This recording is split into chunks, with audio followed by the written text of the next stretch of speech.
Halo siswa Indonesia, pada video kali ini kita akan belajar materi usaha. Nah, apa sih usaha itu? Dalam fisika, kata usaha memiliki pengertian yang berbeda dengan pengertian dalam kehidupan sehari-hari. Jadi dalam kehidupan sehari-hari, misalkan kalian mengatakan, aku akan berusaha belajar dengan giat untuk ujian besok. Nah, usaha di dalam fisika tidak seperti itu ya. Dalam kehidupan sehari-hari, usaha kan diartikan sebagai segala sesuatu yang dikerjakan manusia.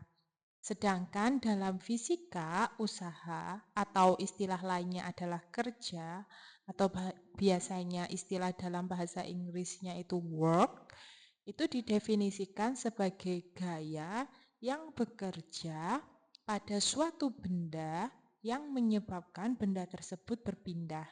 Jadi, dikatakan melakukan usaha atau kerja dalam fisika itu harus ada gaya yang bekerja pada benda dan gayanya ini menyebabkan benda berpindah. Jadi ketika benda tadi tidak berpindah atau tidak mengalami perpindahan, maka gaya tadi yang bekerja pada benda dikatakan tidak melakukan usaha.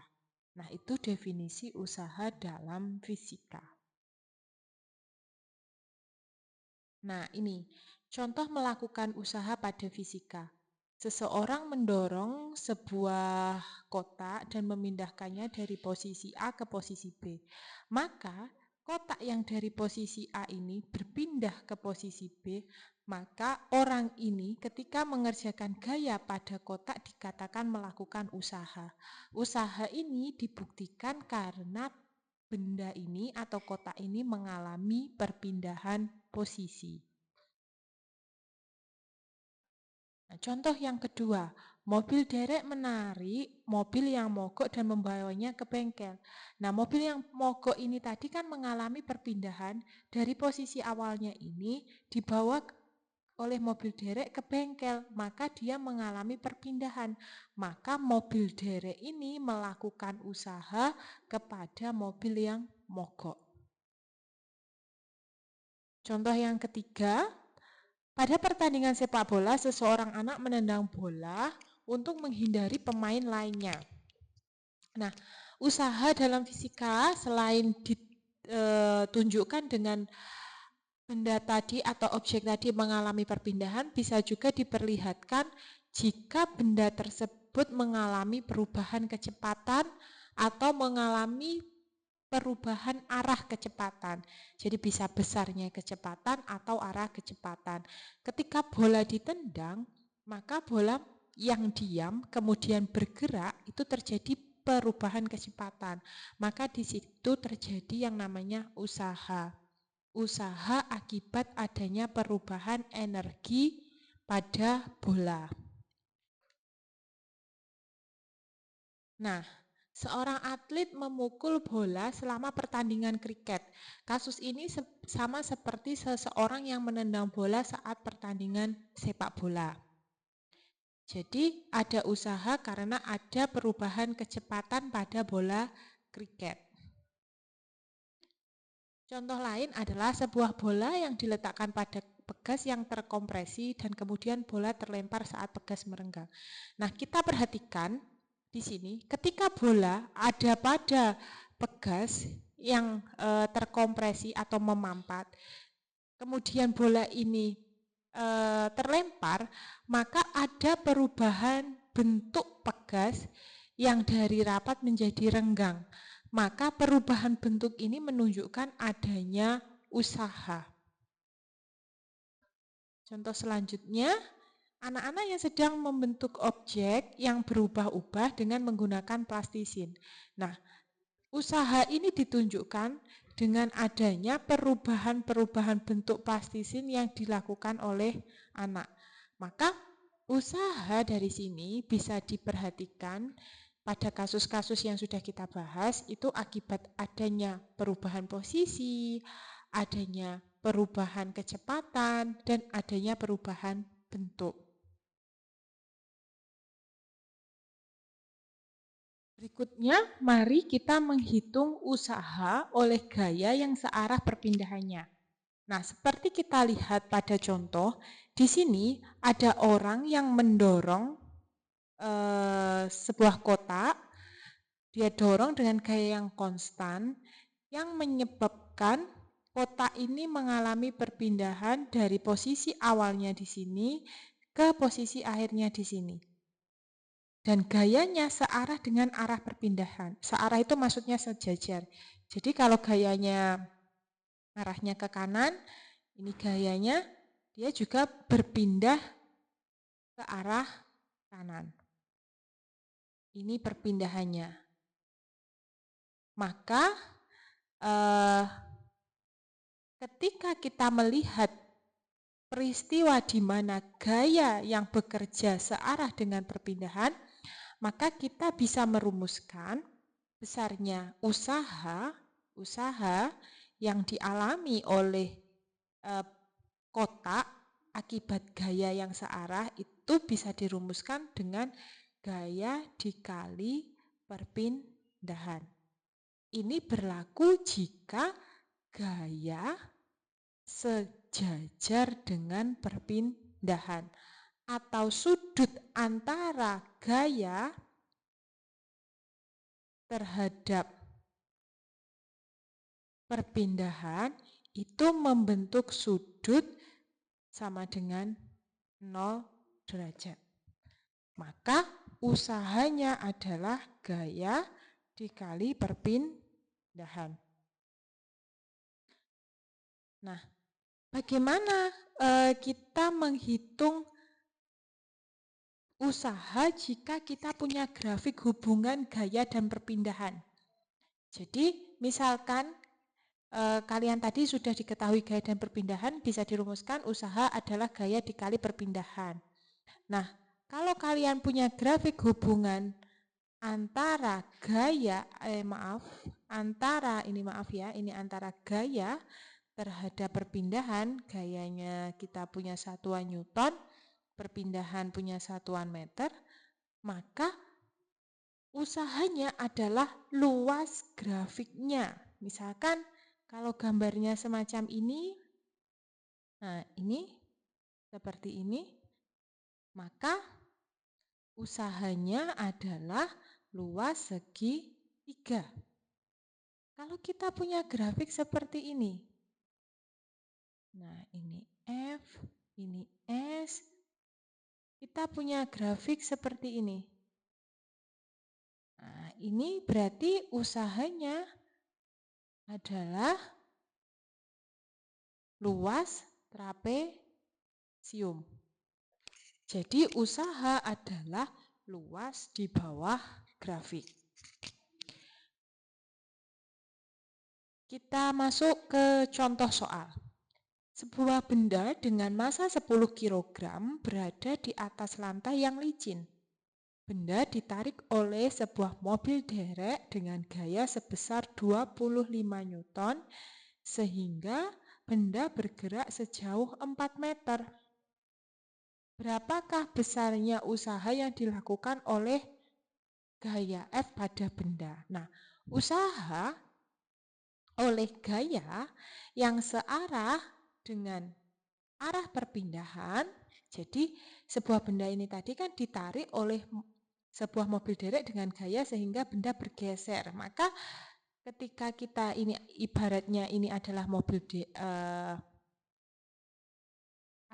benda, terus kemudian ini mobil dereknya menarik dengan gaya sebesar 25 Newton sehingga dia berpindah, maka kan gayanya sejajar dengan arah perpindahan.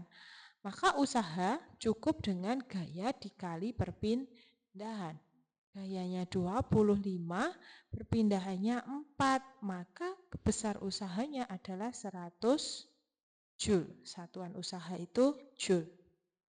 Seperti yang sudah kita pelajari pada materi satuan dan dimensi.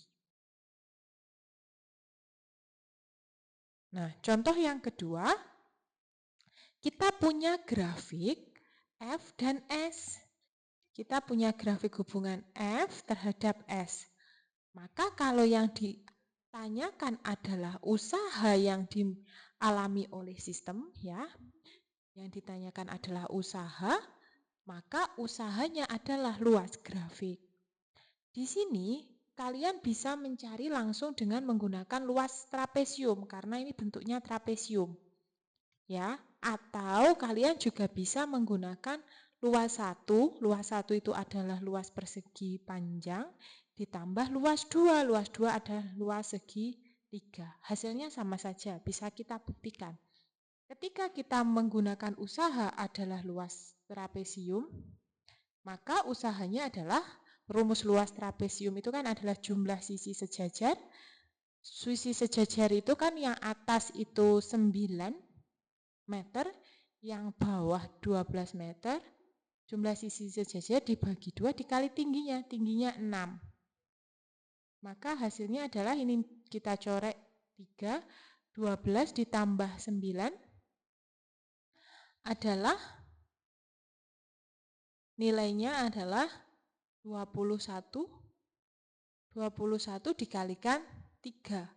Maka hasilnya adalah 63 Joule. Jika kita menggunakan cara yang kedua, usaha adalah luas yang pertama ditambah luas yang kedua. Luas yang pertama adalah persegi panjang. Berarti 6 dikali 9 ditambah luas segitiga. Luas tiganya adalah setengah kali 9 ke 12. 9. Itu berarti 3 ya. Alasnya 3, tingginya 6. Ini kita corek tinggal 3. 6 dikali 9 itu 54 ditambah 3 kali 3, 9. Berarti nilainya adalah 63 Joule. Sama saja ya. Kalian bebas bisa menggunakan cara apapun. Oke, semoga kalian paham bagaimana mencari usaha dengan menggunakan persamaan atau melalui grafik. Nah, kita lanjut ya. Jika kita masuk ke usaha, tapi gayanya tidak sejajar atau searah dengan arah perpindahan. Jadi gayanya membentuk sudut terhadap perpindahan. Jadi seperti ini, orang yang menarik kopernya tapi tidak searah. Jadi arah gayanya bukan ke sini, tapi arah gayanya ke sini. Sehingga ketika dia berpindah secara horizontal, pindahnya ke sana, tapi arah gayanya ke sini. Sehingga terhadap perpindahannya dia membentuk sudut theta. Maka besar usahanya ya tidak sama seperti ketika gayanya searah. Jadi ketika kalian pernah belajar tentang konsep trigonometri, jadi supaya gaya nanti sejajar dengan arah perpindahan, maka kan gaya ini harus diproyeksikan terhadap sumbu X.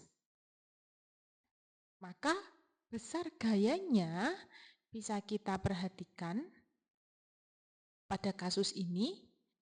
Nah, ketika kita memproyeksikan gayanya terhadap sumbu X, karena sudut tetanya ada di sini, maka yang searah sumbu X adalah F cos theta, seperti yang telah kalian pelajari di konsep trigonometri, dan yang tegak lurus atau sejajar sumbu Y atau berseberangan dengan sudut itu adalah F sin theta.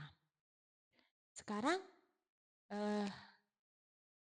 silahkan kalian berpikir, ketika kalian menggunakan gaya F sin theta untuk menggerakkan benda searah horizontal, apakah bendanya akan bergerak secara horizontal atau bendanya akan bergerak ke kanan? Tidak kan? Maka di sini usaha tidak terjadi.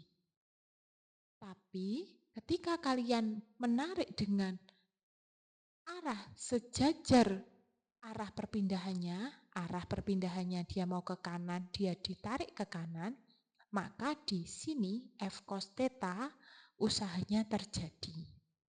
Jadi hubungan arah gaya dan perpindahan jika tetanya sama dengan 0, theta sama dengan 0 itu artinya F sejajar dengan S, arah gayanya berhimpit dengan perpindahan atau istilah lainnya, maka kan usahanya akan terjadi.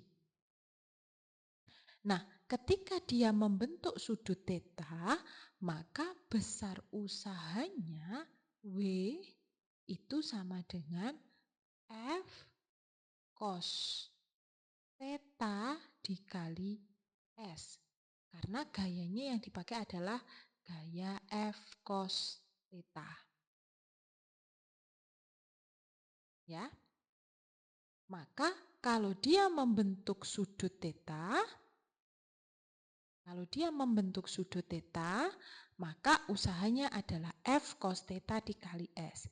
Saat tetanya sama dengan 0, theta sama dengan 0, maka cos theta, nilai cos theta adalah sama dengan cos 0. Cos 0 itu nilainya 1. Maka kalau cos 0 nilainya 1, maka saat sudutnya tetanya sama dengan 0, W-nya sama dengan F dikali S. Seperti yang kita bahas tadi. Saat sejajar atau searah, maka persamaannya adalah WF kali S. Seperti yang sudah dibahas tadi. Ketika membentuk sudut, maka yang digunakan adalah yang sejajar dengan sudut. Pada kasus ini adalah F cos theta. Oke, bisa dipahami? Kita lanjutkan ya.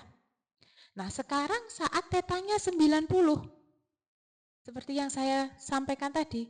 Ketika dia mau bergerak horizontal, gaya yang vertikal ini tidak mungkin bisa menggerakkan ke arah horizontal. Maka W-nya pasti 0. Atau bisa dikatakan gaya tidak melakukan usaha. Buktinya apa? Kita punya W sama dengan F cos theta dikali S. Cos 90 nilainya 0. 0 dikali F 0 dikali S 0. Maka W-nya 0. Sederhananya seperti itu. Oke?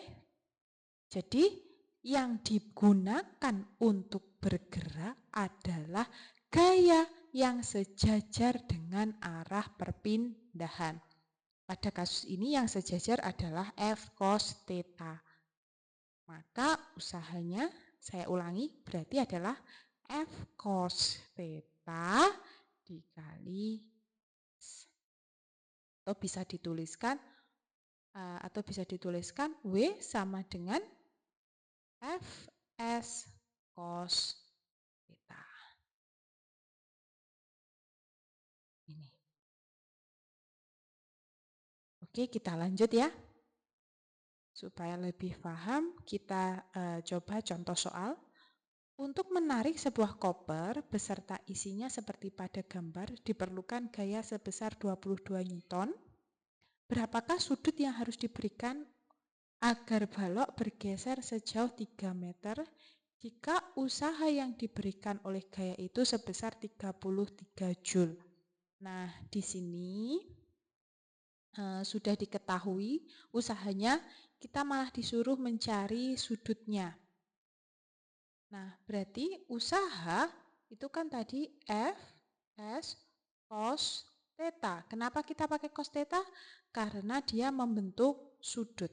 Usahanya dari gaya yang membentuk sudut terhadap perpindahan. pindahan. Nah, usahanya sudah diketahui 33, F-nya 22, ininya 3 dikali cos theta. Yang ditanyakan malah tetanya ya ini. Ini dicoret 11, ini dicoret habis, ini dan ini dicoret, ini 1, ini 2. Maka 1/2 sama dengan cos theta. Nah, kita kan disuruh mencari nilai tetanya ini. Karena kita disuruh mencari nilai tetanya, theta cos berapa yang nilainya setengah, itu kan cos 60. Maka tetanya adalah 60 derajat. Nah, ini bisa dipelajari di konsep trigonometri yang ada di matematika. Oke, semoga kalian paham. Terima kasih telah menyaksikan dan menyimak video tentang usaha. See you.